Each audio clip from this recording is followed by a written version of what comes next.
Welcome to Home Team Advantage. I'm Gary Gimbetti along with Mike Egan, and we're sitting on here on this dreary October day. Just waiting for winter to start, I think. Ooh, don't say that. Yeah, I know, but we're closer to winter than we are to summer. Welcome to Minnesota. Yeah. But we have plenty to talk about. I believe. I mean, We better get the list out. Yeah, we better. Yeah, we had our pre-program meeting, and we talked about a bunch of stuff we can't really talk about on the air. But Well, if you stop swearing at me, we could talk about it. we could. But the football team played their final regular season game last night. Played Two Harbors. Lost 49-3. Vincent Marchetti kicked a field goal in the fourth quarter with no time left on the clock, and at least they got on the board. That's a positive. And hey, it was a nice field goal attempt. I mean, you don't see that too often. Probably they don't do that more often. Well, Or did that more often. they should. I mean, I know Two Harbors tried one last night too, but missed it. They weren't as fortunate, but no. Now, does Hebgen get a playoff game? Yeah, they right now, as it stands, they'll either have to go to Two Harbors, which is maybe not what, or else he said Piers. They'll either be playing Two Harbors or Piers on Tuesday, 6 o'clock game. So they will at least, And that's away. that'll be away. Yeah. So at least they do get the playoff game. But it's just hard. I know the kids are trying. It's not like they're not trying. I mean, I believe, yeah. they're working hard, but it's just the mentality right now where they have to start getting things to go their way.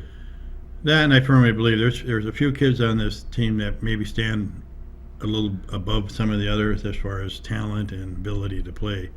And through the years, and we've talked about this, if you've got 6 to 8 kids that can compete with other schools, I mean, that really makes a difference in a football program. Mm-hmm. I mean, just having that core of kids, and sometimes it's just one class will come along and they'll have that group of kids. And fortunately for me, I had an opportunity to coach with Coach Frizzell, and that's what happened. We had 7 hockey kids that decided they're going to play football too, and it made a big difference on the team. So. Mm-hmm. Well, and that excuse is that I don't want to get hurt playing football. Well, you can get hurt playing soccer. You can get hurt playing hockey. You can get hurt playing basketball. You can get hurt walking out to your mailbox, slipping and falling. I mean, so that's the weakest excuse that anybody can make is I don't want to get hurt. Well, unfortunately, you're going to have someone's going to get hurt once, or if it's a major accident or a major problem. But the way the kids are coached today, you teach them how to tackle, how to get tackled, how to block. You do that, and that's going to eliminate it. And then the equipment is so much better than when you and I were in high school.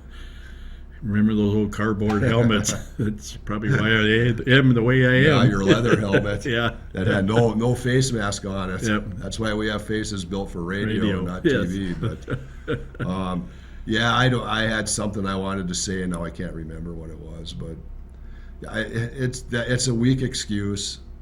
Get out and enjoy your high school years and play as many sports as you can play, because you only get that chance once. And you don't want to waste it.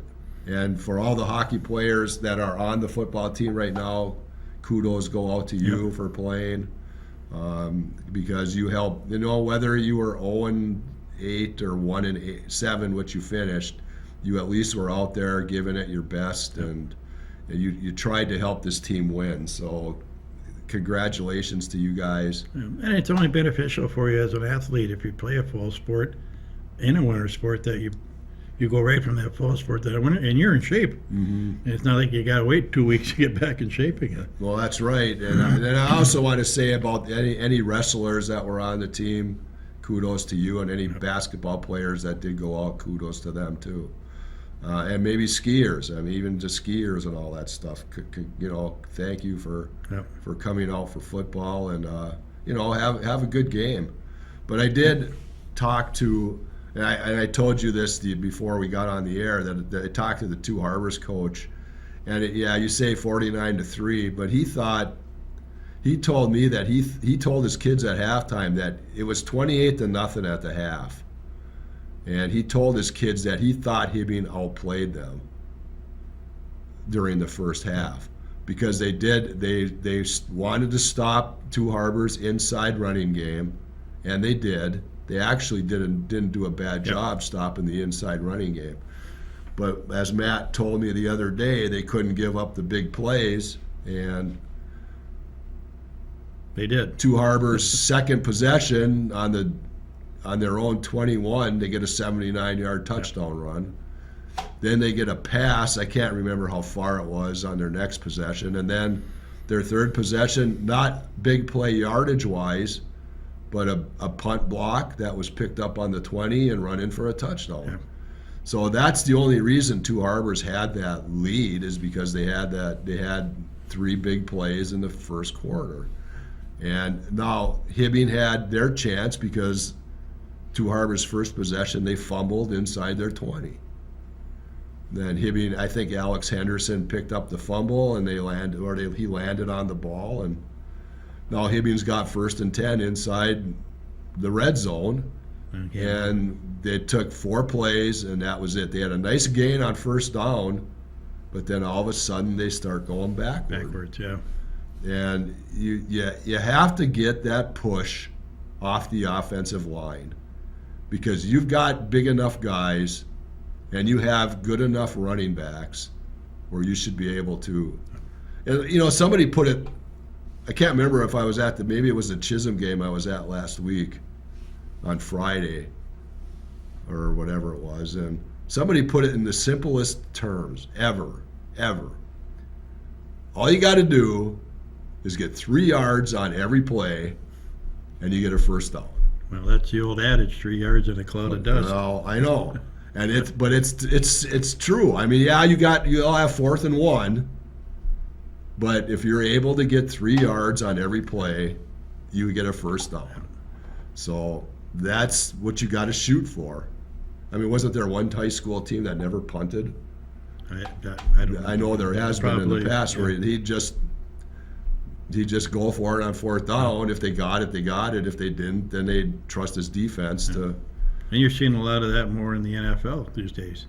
More teams are going for it on 4th down, and we were talking earlier again before the show about the illegal push that they do that nobody calls. The tush push. The tush push. Yeah, which is, and I always thought that was illegal, but evidently there's, that's the other thing is the refereeing, and I'm not getting into the high school refereeing because I'm not going to get on those guys because those guys are out there to.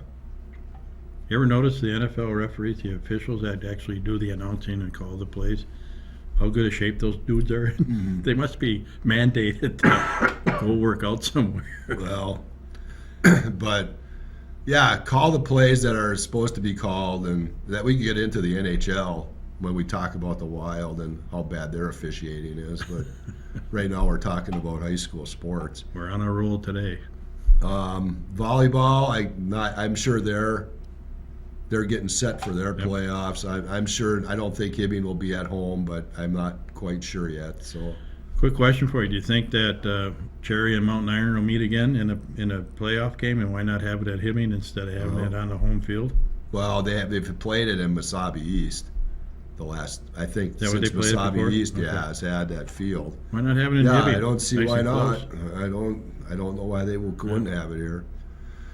So that would be, and I'm sure they're going to meet in the finals. So I think they will, and they had a little story on Mountain Iron the other night on Channel 13. Was doing a special on them and how year after year they're always so good. well, I'll tell you what. I don't know if I'm going to offend anybody over there, but after what they lost last year, I didn't know.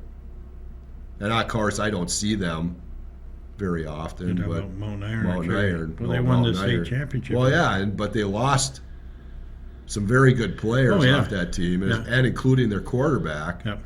And now they have this Micah Kleins is playing quarterback, and I'm not saying he's Asser Zubich, but he handles it just fine. Yeah, well, So that's that's the is way. that coaching?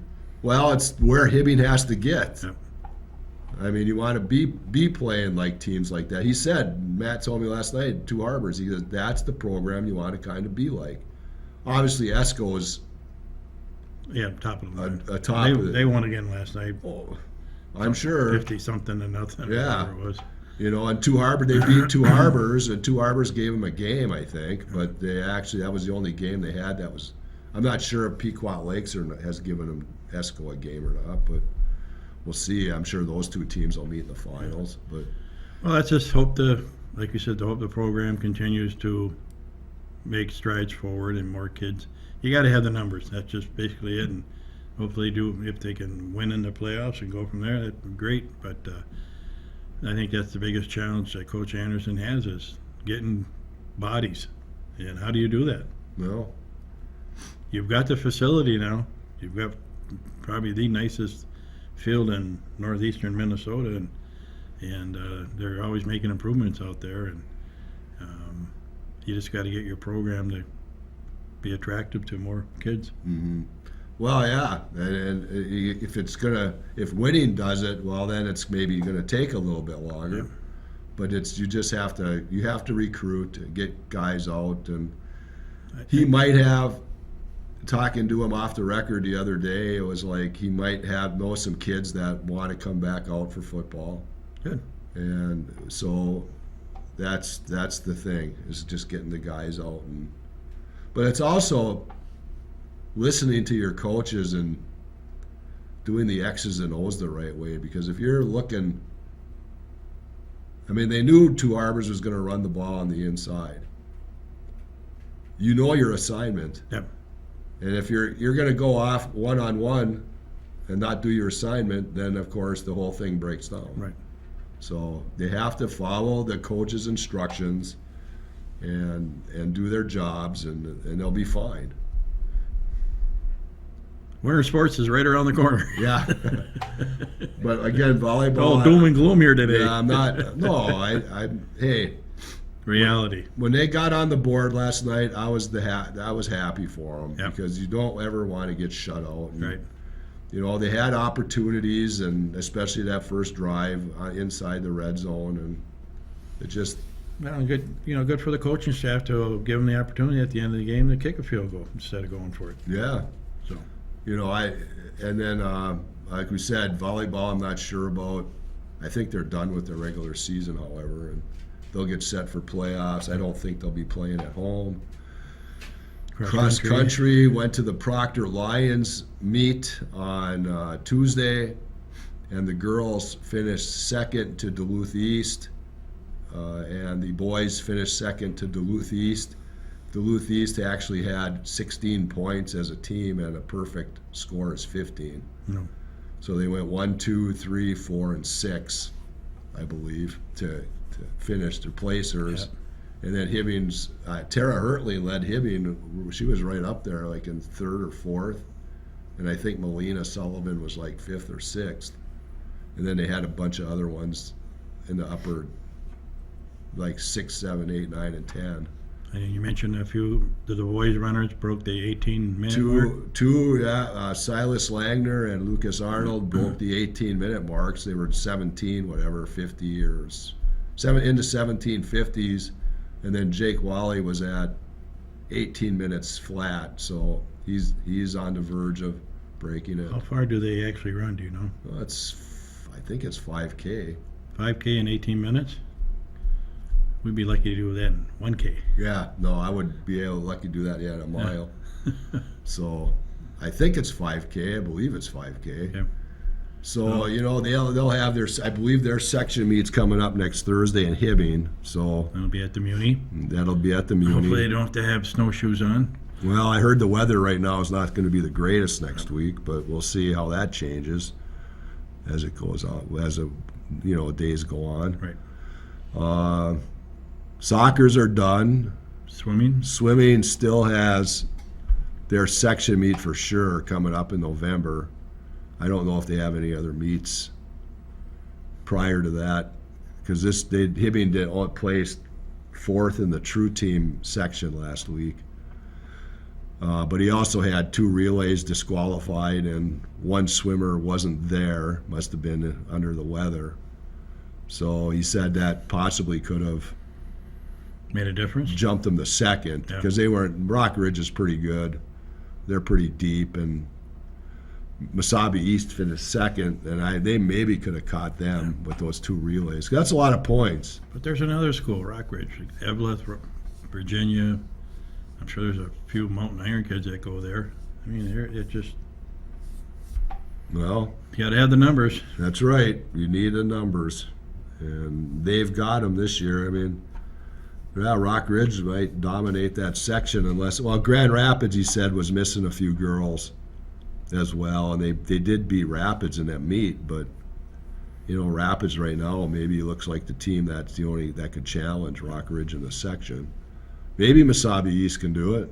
That's possible. Proctor beat Rapids last night, 2-1. So they're going to the state tournament in soccer. Oh, really? Oh, girls? Boys. Boys? Okay. That would be, well, geez, Marshall? Didn't Duluth Marshall get in there? Yeah, they won 2. Oh, they did? Yep. Oh, okay. I was going to say Duluth Marshall was the most precision. I think I said this already on the air, but they were like the most precision team that I've ever seen in the high school soccer up here. Wow. So it's hard to believe that if they didn't make it to state. Yeah, I think they won last night too. All right. I remember right. Maybe they're in a different section, or maybe who knows? I don't know. I'll have to check the things out, the brackets out on the State High School League website. I think that does That it. covers the high school. College, not much going on No, there. nothing here, obviously. So where do you want to go? Well, I've heard that Mr. Travis Vaki, who's the new volleyball coach at HCC, his recruiting is going very well. Oh, good. So they should have a team come back into the fray next year. So good for him. He says he's missing a setter right now. He's got 10 players, Oh, good. but he's missing a setter. So hopefully within the next 9 months he can find a setter. And We could put a pair of those little shorts on you, and you can go out there and be a sure, setter. those bun huggers. Yeah, I can't believe you said that. No, I don't. I would not look good in a pair of those. So you don't want to see me in that. But far as I guess How about basketball? Is there a basketball program this year? Do you know? there's men's? men's, but the women's Just don't have people. they don't want. They evidently the women don't want to go out. Okay. So I don't know if they're. And I've heard if you go 3 years without a team, then you can't get the program back. Oh, And this has been 2 years now where they haven't had a Yeah. women's program. So, I hope they, I don't know if Kenzie Koviarsh is going to be the women's coach still, but because he does the man. yeah. But, hopefully he's out there. I don't know if he's recruiting or not yet for them, or trying to, or if they're going to hire, maybe they'll hire somebody. Who knows? So, Why hire a coach if you can't have kids to play? well, and I'm sure Kenzie's a very decent recruiter. Oh, I'm sure. So it's not like hasn't been hitting the road to try to find these players. Yeah. But they show up to school and then they don't want to play.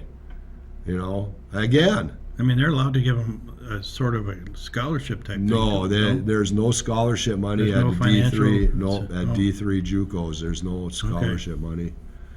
But again, maybe I'm the wrong person to say this, but you got 2 more years to play. Take advantage of it. Yeah, it's just goofy that you don't take advantage What of do the you do? opportunity. Go back and sit in your dorm and play video games all night? Well, yeah, of course, I'm sure they do that. All the kids do that anyway because they have to kill time after all their homework is done Yeah. and all their tests are passed. They have to kill their time somehow. But so we'll see. I've taken the photos, the journal photos of the men's basketball team, but I don't know how skilled they're going to be. I mean, I'm assuming it's going to be pretty good. Yeah.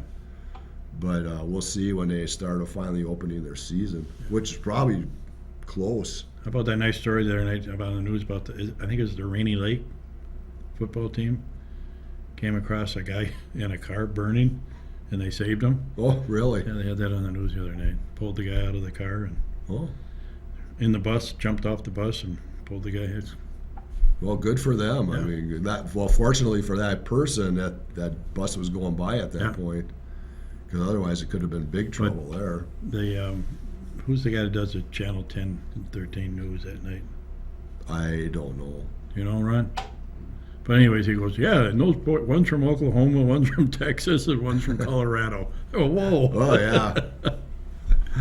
Well, that's what I told the AD there at Hibbing. I go, if you want to get your enrollment up, then you got to add football again. Oh, well. And we've talked about that again, at length here, I'm sure. But Unfortunately, that program has a sour taste in a lot of the residents in this community. but that's over 20 years ago. Yes, now. it is. I mean, Let's so get over it. time to get over it. So, All right, now let's go. I want to talk about a little bit about the Wild. okay. Opened their season with a nice win. Yep. Went up to Toronto. Yep. Got spanked. Got their drawers blown off. Yep. Yeah, they got. Yeah, I wish I could remember the term that the K-Fan guys use in the morning. They got motorboated. I think that's what they. I think that's the term they use there, motorboated. So Yeah, but you're not going to win every game. no, you're not. But I mean, they've won 2 in a row now, haven't they? no, just the one because they went to Montreal Oh, after you're trying with Toronto. Montreal. Okay. Now the Montreal game, 2 short-handed goals, 3 power play goals. Yep. That's can't get any better than No. that. But my issue. Issue? Austin Matthews from the Maple Leafs Okay.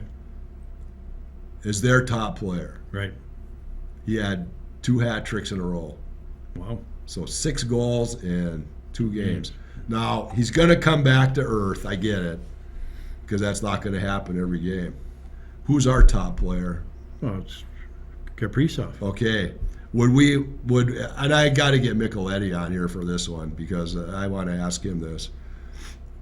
Would we consider him at the same level as Austin Matthews? No. You don't think so? So you No. think he's under Austin Matthews? Yes. Okay. And the reason I say that, not because of his ability to score, he's so damn short that he can't. That Matthews is a big dude, Well, and they try to push him around, and they can't. no, but now we're just looking at pure goal scoring ability. Matthews. Yeah. So that's what we need Kirill Kaprizov to do. Yep. He's supposed to be our guy that's at that level, or at least near that level. Yeah. But if you notice the other night, sorry to interrupt you, on their power play, they got him set up like Washington sets. I mentioned this to you earlier. Sets up. The hell's his name? Ovechkin, where he just stands in one spot and they pass it to him and he gets that quick shut off. He gets goal, and Kaprizov had one of those the other night. I mean, I watched a lot of hockey games, but I've never seen a guy that can hit the puck as fast as he does and be ready for it and put it in the net. I mean, the goalie was ready for it. It just whoop. Yeah, well, that's why they're playing at all playing at that level. Yep. Because Ovechkin, all he does on the power play is stand in that circle. Yep. And they get the puck to him, and he shoots shoots. it, and somehow he gets it past the goaltender. Yeah. So, but that's my only issue really is that why does it take him so long to get started scoring goals? And now again, Matthews will come back down to earth, but 6 goals in 2 games. That's and I don't know what Toronto's done in their next time they played, but I haven't paid that much attention. But that's my only thing is this guy is supposed to be that caliber of a player, and he is. I mean, he's good. No, he's very good.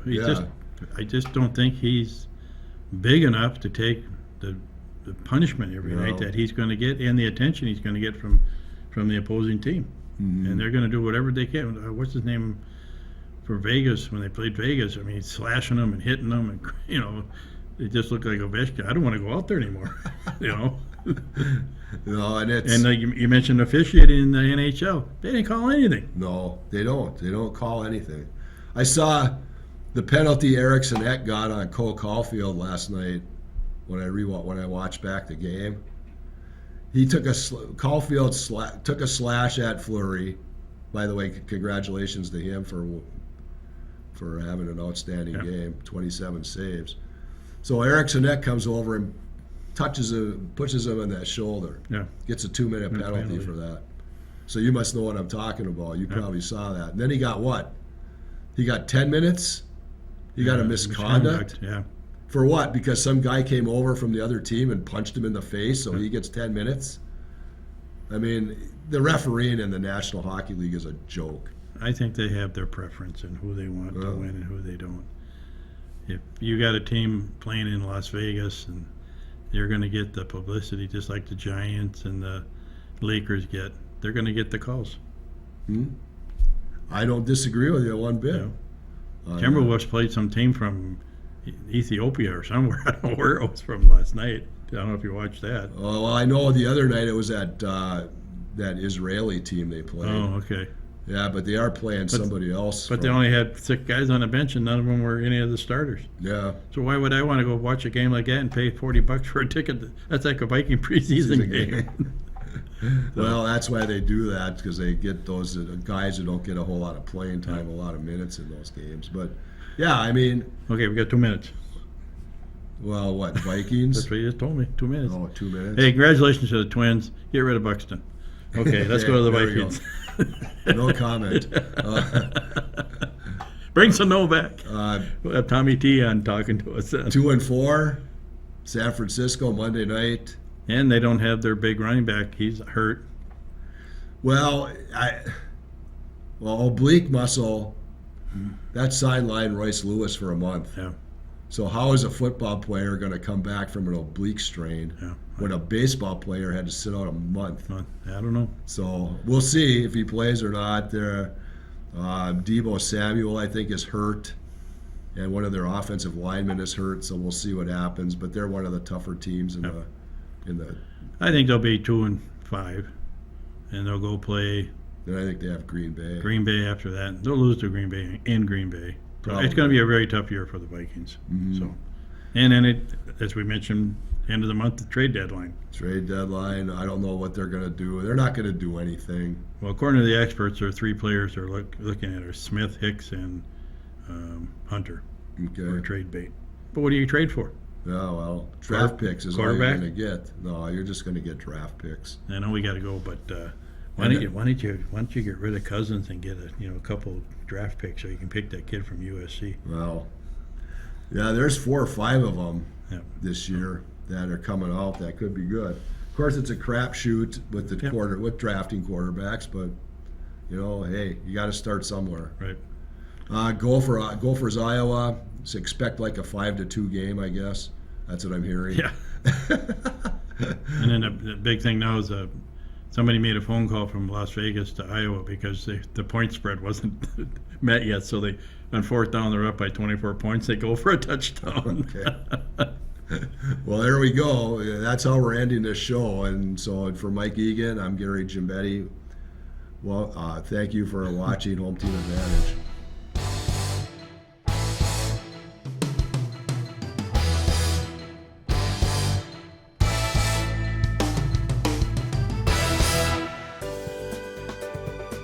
For over 25 years, U.S. Bank, located at 211 East Howard Street in Hibbing, Minnesota, has provided office and studio space for Hibbing Public Access Television.